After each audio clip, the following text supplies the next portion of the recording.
Welcome to No More Podcast, bringing you interesting knowledge and ideas that will keep you informed and inspired.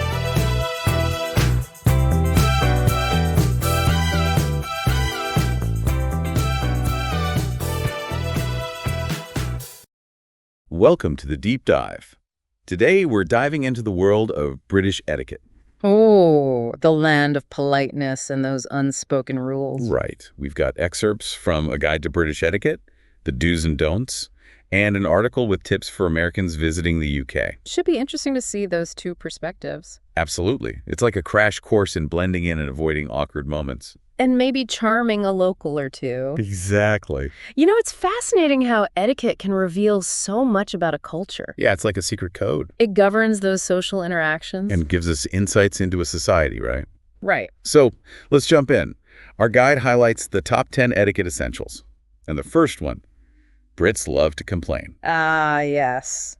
The national pastime. But there's a catch. It's all in the delivery. It is. It's less about confrontation, more about expressing dissatisfaction politely. With a bit of humor, maybe. And a touch of self-deprecation, a subtle pressure valve. So they've made complaining into a polite social ritual.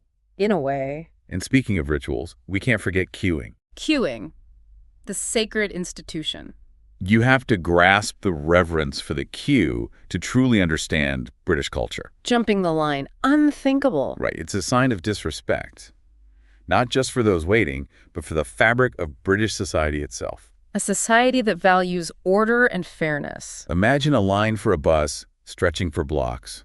Everyone patiently waiting, no pushing, no shoving. A symphony of orderly conduct, it really is. It's a powerful demonstration of their emphasis on social cohesion. Willingness to prioritize the collective good over individual convenience. Yeah. And of course, politeness in general, paramount. Yeah. Please and thank you are non-negotiable. Absolutely. Politeness is the bedrock of British social interactions. It's about acknowledging the other person, showing respect for their time. And maintaining that harmonious atmosphere. Which brings us to table manners. Our guide emphasizes pacing yourself, putting your cutlery down between bites. Never speaking with your mouth full. Seems like a small detail. But to the British, it's a sign of respect. Creating a shared experience where conversation is as important as the food. Like a culinary chess game. Precisely. Now, tipping can be tricky. The guide suggests always checking the bill for service not included. Right. If it is included, a 10% tip is customary. It's interesting how tipping varies across cultures.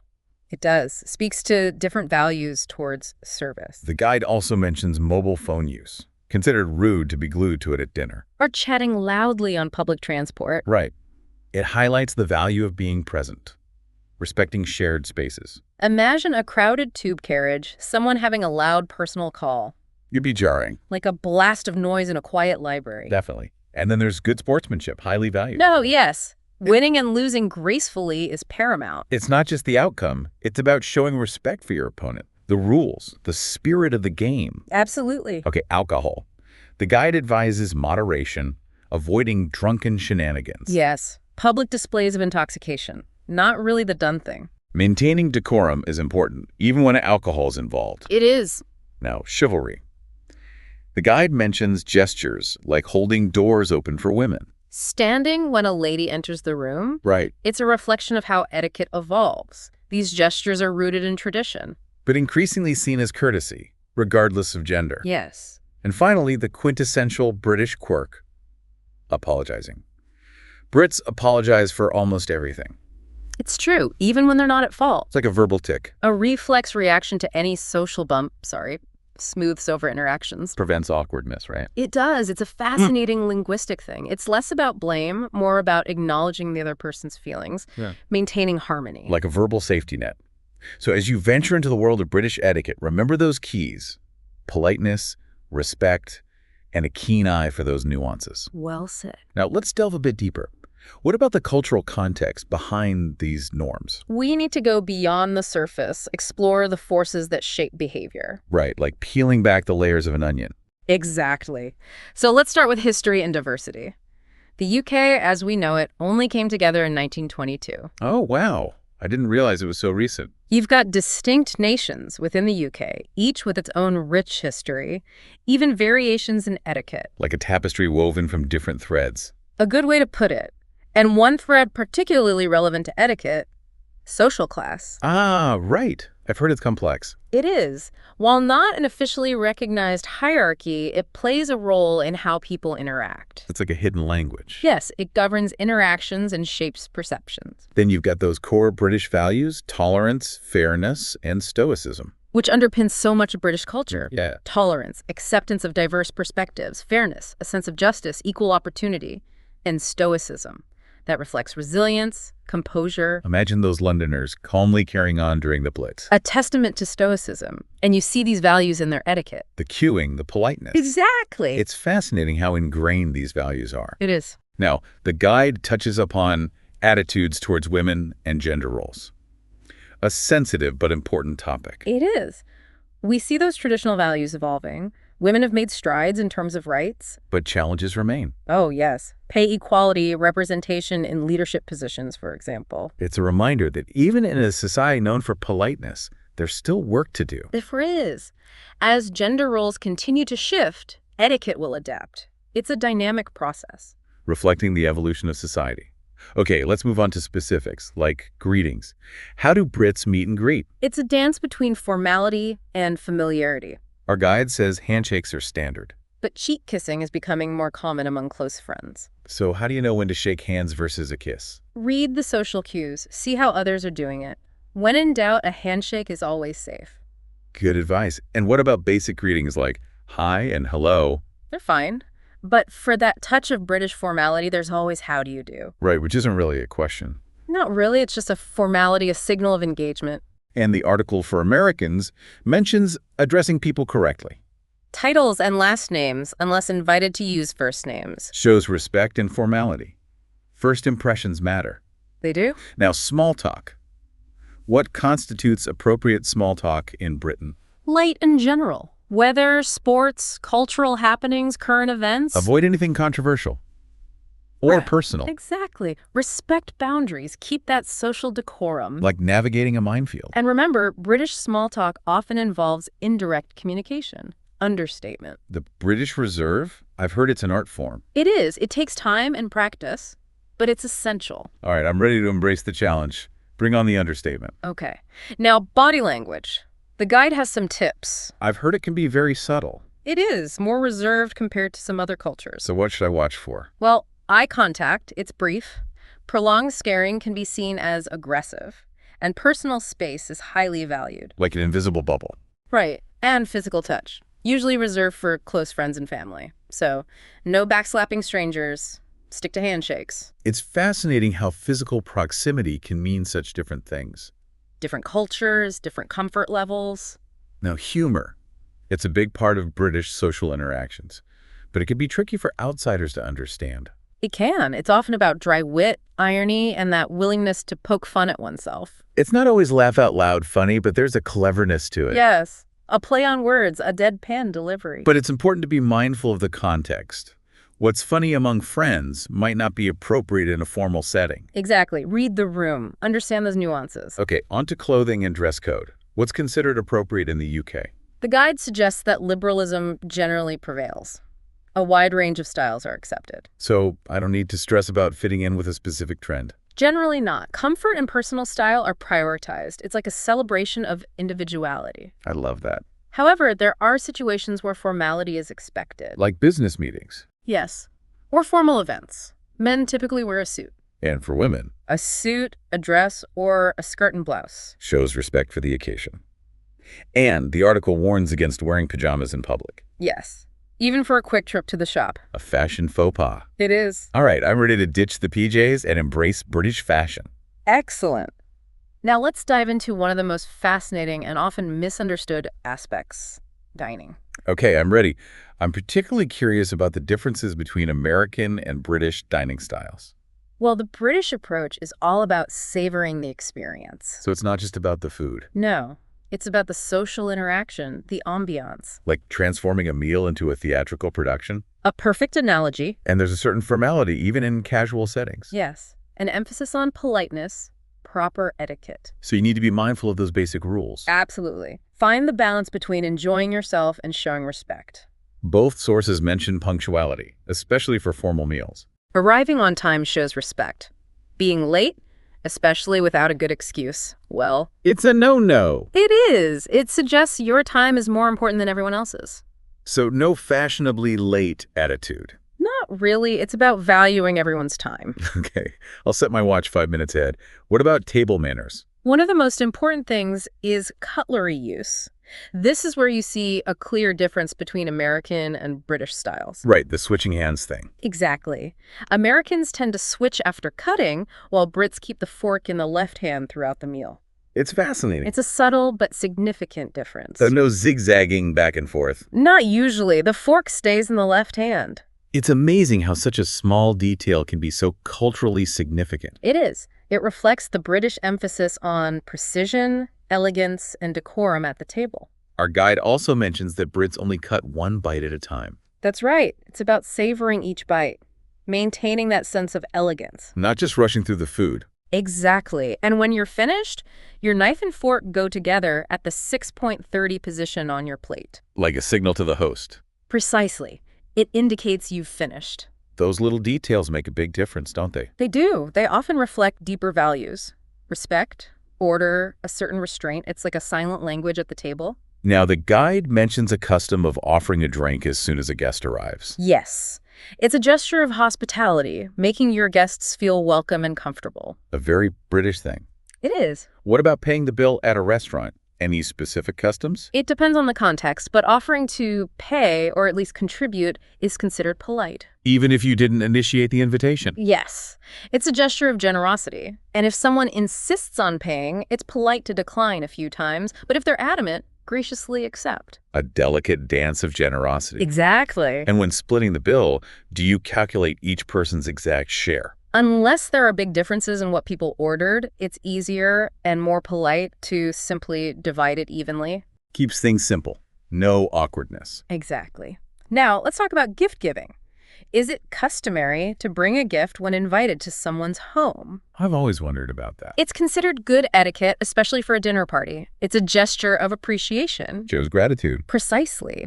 So, what makes an appropriate gift? Yeah, what should I bring? Chocolates, wine, a small thoughtful gift, something homemade. Keep it simple, thoughtful. It's the thought that counts. Exactly. Now, gifts are typically opened in private, not in front of the giver. So no unwrapping frenzy. Not usually. It's considered more polite to open gifts later and then send a thank you note. Gives the host time to appreciate the gift. And speaking of thank you notes, those are still customary, even if you thank the giver in person. So letter writing is still alive and well. It is. Now, our guide mentions fresh flowers can be a bit of a faux pas, a dinner party gift. Why? The host is usually busy preparing. They might not have time to arrange them. It's like adding to their to-do list. Exactly. You want your gift to be appreciated, not a burden. Makes sense. It is. It's all about recognizing those unspoken boundaries and respecting the fact that different cultures have different comfort levels with physical proximity. Makes sense. Now let's move on to another British institution. The pub. Ah, yes. The heart of the community. More than just a place to grab a drink. It is a social hub. But, like all things British, there's an etiquette to navigating this beloved space. So there are rules. I thought it was just about grabbing a pint. Not quite.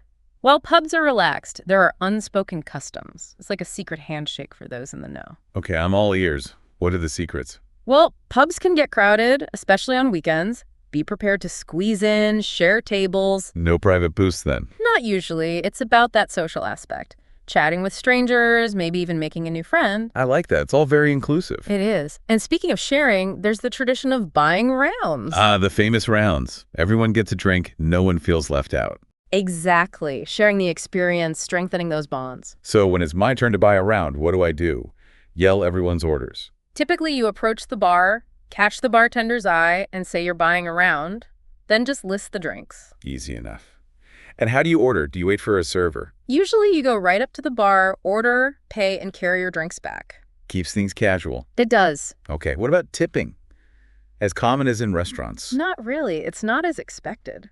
So I don't have to worry about percentages. Not unless the service is exceptional or you're feeling generous. So the price of the drink includes the service. Yes, you could say that. Got it. What about conversation topics? Anything off limits? As with most interactions in the UK, avoid anything too personal or controversial. No politics at the pub. It's best to stick to lighter topics, especially when you're just getting to know someone. What are some safe topics? The weather, sports, current events, local news, shared interests. So find that common ground. Exactly. And of course, there's humor. It's a big part of pub culture. The British are known for their humor. We are. The pub is a stage for that wit, the irony, the self-deprecation. It's not always about telling jokes. It's more subtle than that. Yes, it is. But as always, be mindful of your audience. Exactly. Context matters. Now, what about body language in the pub? Again, British body language tends to be more reserved. No grand gestures. Not really. Brits value personal space, even in a crowded pub. So that invisible bubble still applies. It does. And physical touch is still a no-no with strangers. Generally, yes. Got it. Speaking of unspoken rules, how about the queuing situation in pubs? Ah, queuing. A national sport. It's a testament to British patience. I can only imagine the queues at a busy pub on a Friday night. They can get quite long, but remember, it's incredibly rude to cut in line. No pushing your way to the front. No. You wait your turn patiently. Okay, I'll remember that. Patience is key. Now, I know you mentioned it earlier, but what about that indirect communication style? I'm still a bit confused about that. Well, it's not always what's said, but how it's said. Brits can be masters of understatement. So they might say one thing but mean something completely different? Sometimes, yes. It takes practice to decipher the nuances. I guess I need to pay attention to those subtle cues. You do? And what about politeness? Ah, politeness. It's more than just saying please and thank you. It's a way of life. It's about being considerate. Exactly. And you'll notice Brits apologize a lot, even when they're not at fault. I've heard that. Apologizing for the weather, apologizing for bumping into you. It's a way of smoothing things over, maintaining social harmony. A way of acknowledging any inconvenience. Precisely. It seems like a very British thing. Okay, let's talk about regional differences. I'm fascinated by how diverse the UK is. It is a diverse country, and those regional differences are important.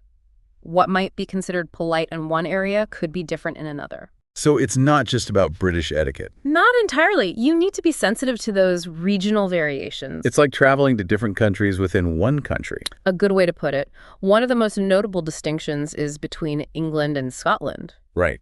I've heard the Scots are more direct. They tend to be, yes. Less concerned with those subtle cues. More upfront. So it's okay to be more direct in Scotland. To a certain extent, yes. But always be respectful. Find that balance. Exactly. And even within Scotland, there are regional variations. So do your research before you go. Always a good idea. Now, Wales and Northern Ireland also have distinct cultures. What should I know about them? Well, Wales has a strong national pride. They're very connected to their language and culture. So I shouldn't assume everyone speaks English or identifies as British. No, you should not. What about Northern Ireland? Northern Ireland has a complex history. Be sensitive to the political and social dynamics. Right. Avoid any jokes about the Troubles. Definitely. It's a sensitive topic. So be mindful, do your research, be sensitive. Exactly. Now let's talk about fashion. Any general tips for dressing in the UK? I'm curious about that. Well, Brits tend to dress more conservatively than some cultures. No need to pack my flashiest outfit then. Probably not. Classic and understated is usually best. What are some good wardrobe staples? Well-fitting jeans, a button-down shirt, a blazer or sweater for men. For women, a dress, skirt, or trousers with a blouse or sweater. Comfortable but stylish. Yes. What about footwear? Are sneakers acceptable? For casual outings, yes. But for more formal occasions, opt for loafers, brogues, or heels. Dress for the occasion. Exactly. Now, there are a few fashion faux pas to avoid. Like what? Well, as we mentioned earlier, pajamas in public are a definite no. I wouldn't dream of it. And avoid clothing with offensive slogans. Right, be mindful of others. Now, for formal events, like weddings, what's the dress code? For men, a suit. Women can wear a dress, skirt, or trousers with a blouse or jacket. Always better to be slightly overdressed than underdressed. I agree. Now let's talk about the royal family. They are a big part of British culture, aren't they? They are. Fascinating, really. But how do they fit into everyday life? Most Brits don't interact with them personally, but there's a level of respect for the monarchy. It's a symbol of history and tradition. A sense of national pride. Absolutely. Are there any specific rules for interacting with royalty? Yes. Traditional forms of address, behavior. So no casual greetings. Definitely not. It's about showing respect for their position. Got it. What about bowing or curtsying? Is that still a thing? It's not required, but it's a polite gesture when meeting them for the first time. A sign of respect. Yes. And there are protocols around physical contact. No hugging the queen. Best to avoid it. Handshakes are usually initiated by the royal. Respect those boundaries. So if I ever meet a royal, be respectful, follow the protocol. Exactly. Now let's demystify British money and tipping. Oh, good. Those colorful banknotes and the whole tipping thing always confuse me. It can be a bit daunting at first, but it's not that complicated. Okay, break it down for me. The basic unit is the pound sterling, symbolized by 100 pence make a pound. Like dollars and cents, but British. Precisely. Coins come in 1p, 2p, 5p, 10p, 20p, 50p, 1 pounds, and 50 pounds.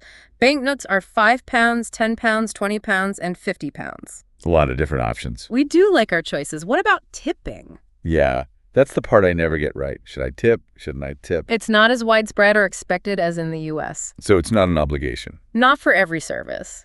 But it's appreciated for good service in places like restaurants, pubs, and taxis. Okay, so it's more of a thank you for excellent service. Exactly. And if I do tip, how much? Around 10% is standard. Easy enough. It is. Now, our article for Americans has a few more tips. I'm ready. It's always good to be aware of those potential cultural mishaps. One thing it highlights is personal space. Brits value it more than Americans. Ah, yes, the invisible bubble. Exactly. So be mindful of that, especially when greeting someone. No backslapping or hugging strangers then. Best to avoid that. Got it. Anything else? The article mentions that Brits are also less comfortable with loud behavior in public. So no shouting across the street or having a loud conversation on the bus. Not really, no. Keep it down, be respectful of others. Makes sense. It does. And interrupting others. Big no-no. Okay, wait your turn to speak. Don't interrupt. Got it. Good. Now, this might seem odd, but the article says to avoid wearing baseball caps indoors. Really? But they're so common in the U.S. I know, but in the UK, it's seen as disrespectful, especially in formal settings. Okay, no baseball caps indoors. Another one for the list. Anything else I should be aware of? The article talks about British bathrooms, or toilets as we call them. I've heard they can be a bit different. They can be. For example, you might encounter separate faucets for hot and cold water. 2 faucets. Some older bathrooms still have them, yes, but many now have mixer taps. Okay, so I might need to adjust my hand washing technique. What else? You might see toilets with a dual flush system. One button for a full flush, one for a half flush. A water-saving feature. Exactly. I like that. And another thing, you won't find power outlets in British bathrooms. No power outlets. But what about my hairdryer? British electrical regulations are strict. No outlets near water. Interesting. So no plugging in my electric toothbrush either. Not unless you have a very long extension cord. Okay, good to know. Yeah. I'll plan accordingly. What about toilet paper? Flush it or bin it? You can usually flush it, but in some older bathrooms, the plumbing might be more delicate. So if I see a bin, that's where the toilet paper goes. Yes. Now, let's move on to British slang and colloquialisms. I'm excited about this. I love the way Brits use language. We do have a way with words. Give me some essentials. What slang terms should I know? Well, cheers is a good one. It can mean thanks, goodbye, or good health when toasting. A multi-purpose word. I like it. And brilliant doesn't always mean shiny. It often means excellent or fantastic. Okay, so if someone compliments my outfit and says it's brilliant, they don't think I'm wearing sequins. Exactly. And if someone invites you to pop around for a cuppa, they mean come over for a cup of tea. Sounds cozy.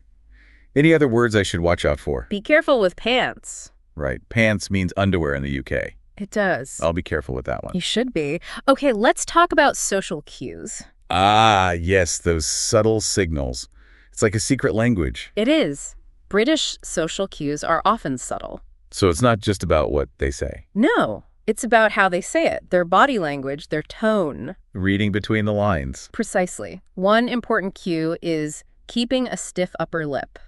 The famous British reserve, remaining calm under pressure. Yes. Brits generally avoid public displays of strong emotions. Yes. Brits generally avoid public displays of strong emotions. So no shouting or crying in public. It's best to keep things in check. Maintain that sense of composure. The stiff upper lip in action. Precisely. Now, another key social cue is indirect communication. Right. Like when a Brit says, that's an interesting idea, they probably mean, that's the worst idea I've ever heard. That could be one interpretation. But yes, Brits are often more comfortable expressing themselves subtly rather than being direct or confrontational. So it's about reading between the lines, picking up on those subtle cues, and understanding that what's not said can be just as important. Exactly. It takes practice. Okay. Let's talk about the art of conversation in the UK. All right. Well, British conversation often involves a good deal of humor, irony, self-deprecation. The British are masters of that. We do enjoy a good laugh. But as you said before, be mindful of context. What's funny with friends might not be appropriate in other settings. Exactly. And an equally important part of conversation is listening. Right, actively listening, not just waiting for your turn to speak. Precisely. Be present, engage with the other person, show genuine interest. Make them feel heard, Yes, and never interrupt. even if I have a brilliant point to make. It's considered rude, even if you think you're adding to the conversation. Okay, patience is a virtue. I'll wait my turn. Now, what about manners? What are some essential things to remember? Well, please and thank you are crucial. Say them often. They never go out of style. No, they don't, and always hold doors open for others. A gentlemanly or a ladylike thing to do. Absolutely. And as we mentioned before, apologize if you bump into someone, even if it wasn't your fault. Keeps things smooth, avoids awkwardness. Exactly. Okay, let's talk about customer service in the UK. What should I expect? Well, don't expect over-the-top friendliness or those effusive greetings you might find elsewhere. So no, have a great day as I'm leaving the shop. Not necessarily. British customer service tends to be more reserved, understated. Efficient, but not overly warm. You could say that. And what about flexibility? Are they willing to bend the rules? They tend to be more rule-oriented. If there's a policy in place, they'll likely stick to it. So no special favors? Don't count on it. But while it might not be the warmest, it's generally efficient and reliable. So I can expect my needs to be met? Just maybe not with a big smile? You've got it.